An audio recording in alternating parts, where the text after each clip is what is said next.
If you have a neurodivergent child or a child with a disability, learning how to advocate for them is one of the most important things you can do.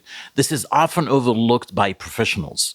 Expert advice is great, but it often fails at empowering the parents as the most important member of the child's team. So in this video, I will discuss the importance of learning how to advocate for your child in various settings, how to arm yourself with information that will make it easier for you to advocate. So let's get into it. Neurodivergent kids and teens can be very complex to understand, even for professionals. No matter how much you trust your child's teacher, doctor, or extended family members, they most likely don't understand your child the way you do. You live with your child. You may not have the professional terminology to explain their challenges, but you know what works or what doesn't. The goal is to notice when other people may place unrealistic demands on your child so that you can identify the problem right away and share information that will help others to understand your child better. In some situations, you may be judged for your child's behavior. You may be given unsolicited advice. You may be told that you're the problem. Parents' input is often dismissed, but it should really be prioritized. Regardless of the situation, you want to empower yourself with factual information so that you can help others understand your child better. A common scenario for neurodivergent kids and teens is to be asked to try harder or to be reprimanded for behaviors that they often don't understand or have little control over. Everyone tends to focus on behavior as the number one problem because that's the obvious part. Neurodivergent kids are asked to behave better all the time. The problem is that they have no idea why they're behaving the way they do, because no one explained it to them and no one taught them strategies to help them learn how to regulate their body and mind. So what happens is that they internalize negative feedback and they start believing that they're bad, dumb, or incompetent. And it can have profound negative effects on their mental health, not just now, but for the rest of their life. So no matter how frustrating the behavior is, you want to remember that the behavior is the proverbial tip of the iceberg. It's only there to tell us that there is a problem that is not being addressed. Advocating for your child can be intimidating. The better you know what works and what doesn't for your child, the more effective you will be. Let's take school as an example. Teachers may have good intentions and be wonderful teachers, but they're often under a lot of pressure. They're asked to teach in crowded classrooms, and even though they are expected to individualize their approach for each student, they have way too many students. They also are not provided with enough specialized training to know how to facilitate learning and handle complex behavior problems for each type of neurodivergence challenge. So they do the best they can. Sometimes it works and sometimes it doesn't. If you live in the US or in Canada, and your child has a 504 plan or an IEP, it is essential that you arm yourself with as much information as possible to advocate for your child in those meetings.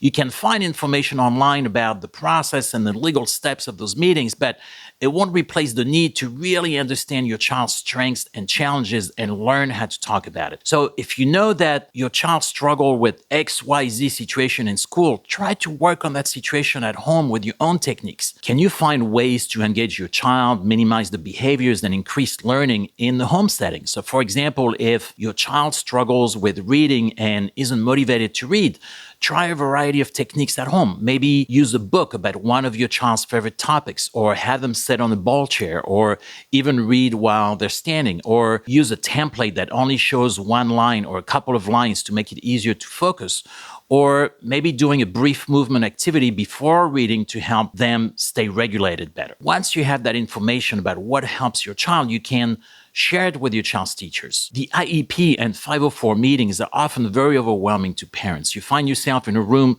full of experts telling you what your child needs, and it may be hard to get your point across and be taken seriously, but your voice needs to be as strong as possible. Remember, no one knows your child like you do. When I used to work as an occupational therapist, I consulted in hundreds of IEPs and 504 meetings.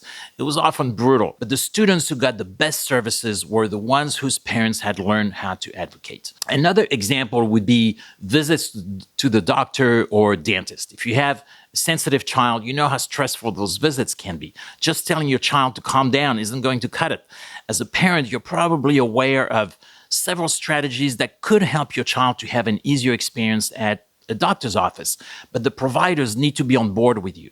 So the better you can articulate what your child needs, the better for your child and for the providers. The same is true with extended family members. They may believe that they know what to do because of their own children, but it doesn't mean they understand the uniqueness and the complexity of your child. They may place expectations that are unrealistic and stressful for your child. They may disagree with your way of handling certain behaviors or with the foods that you give your child. So it's so important to learn how to describe your child, their challenges, their strengths, and what helps them. If you don't know where to start, consider exploring these questions. What contributes to the behavior problems? Get as specific as you can. Is it crowded environments, certain sounds, transitions, certain foods, the pace being too slow or too fast, or certain social situations? What helps them be their best? Maybe movement breaks, visual supports, knowing what's coming up, reassuring touch or comforting items. How about what helps them if they become dysregulated?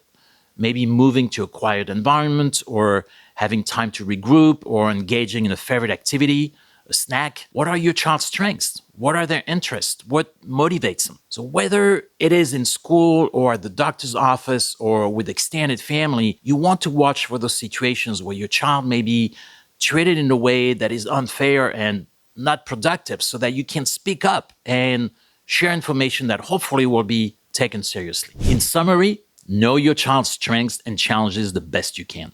Educate yourself on the reasons of their challenges. Learn how to describe those challenges to everyone you come across. Explore strategies that empower your child to be their best. You are the first line of defense of your child. Speak up. What would you add? Let me know in the comments.